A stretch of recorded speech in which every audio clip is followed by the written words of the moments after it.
This is your Yo-Yo Sam. Come on, let's go. Let's bolt in.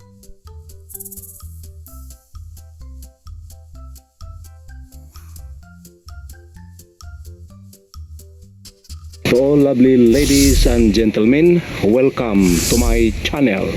Halika kayo at samahan niyo ako at tayo ay maglalakad at galugarin natin kung ano ba ang top 10 producers of phosphate fertilizer.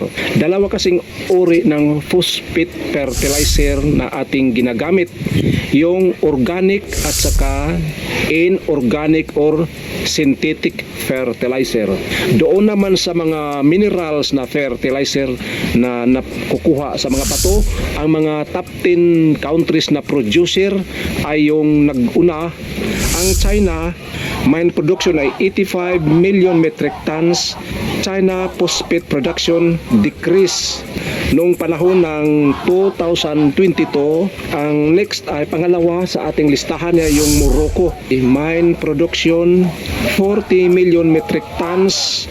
Isa siya sa pinakapangalawang phosphate production fertilizer in 2022. Ang Morocco ay nabilong siya sa mga North African nation, doon siya sa mga banda ng Africa. Pangatlo ay United States, ay nag-produce ng phosphate fertilizer 21 million metric tons.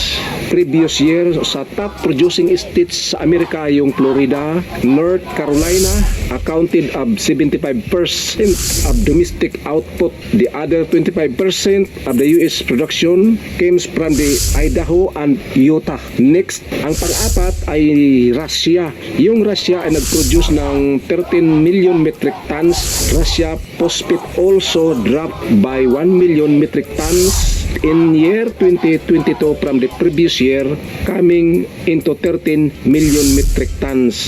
The country has phosphate reserve of 600 million metric tons. Russia is also a third and the largest producer of potash. Ang number 5 ay phosphate producer ay Jordan.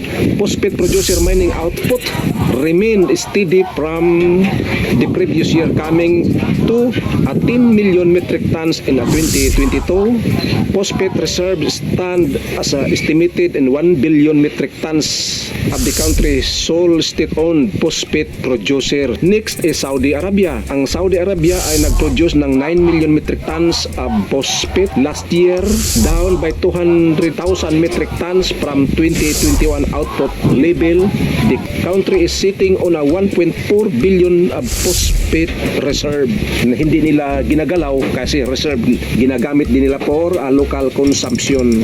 Next, pang-pito, ang Brazil ay nag-produce ng, Brazil is another top phosphate country, produce 5.5 million metric tons of phosphate in 2022 compared to 6 million metric tons in 2021. Ang Brazil ay talagang noong una, kunti lang sa kanilang pinoproduce. Pero ngayon ay nakapag-produce na sila ng 6 million. Nag-booming ang kanilang phosphate mining compared to previous year. Egypt, pangwalo. Ang Egypt ay isa rin phosphate mining producer.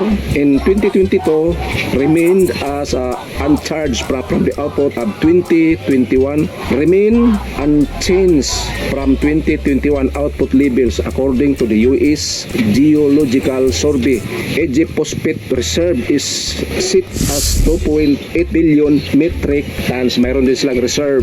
Pangsiyam ay yung Vietnam. Ang Vietnam ay isa rin sa mga phosphate producer country. 4.5 million metric tons per of phosphate. The South Asian nation has 30 million metric ton of phosphate reserve.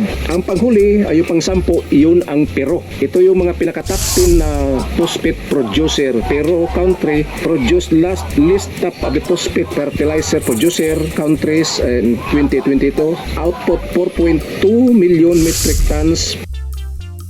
This is your Yo-Yo Sam. See you on my next vlog and God bless us all.